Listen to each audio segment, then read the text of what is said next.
چھٹی بات کہ بیت المقدس کی فتح کی پیشین گوئی۔ رسول اللہ صلی اللہ علیہ وسلم نے فرمایا کہ قیامت کی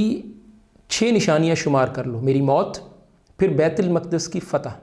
اور پھر ایک وبا جو تم میں شدت سے پھیلے گی، اور پھر آپ صلی اللہ علیہ وسلم نے چند اور نشانیاں ذکر کی جو صحیح بخاری میں 3176۔ تو رسول اللہ صلی اللہ علیہ وسلم کی جو یہ پیشین گوئی ہے فتح بیت المقدس کے حوالے سے، یہ عمر رضی اللہ عنہ کے دور خلافت میں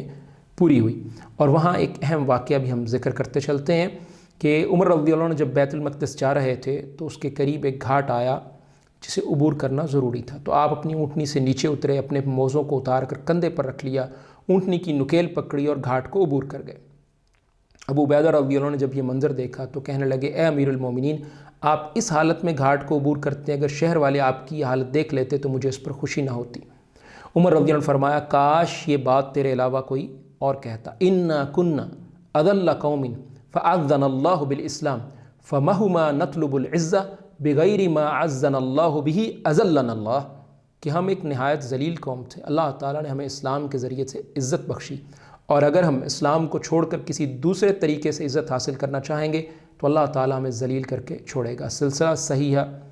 حدیث نمبر 51۔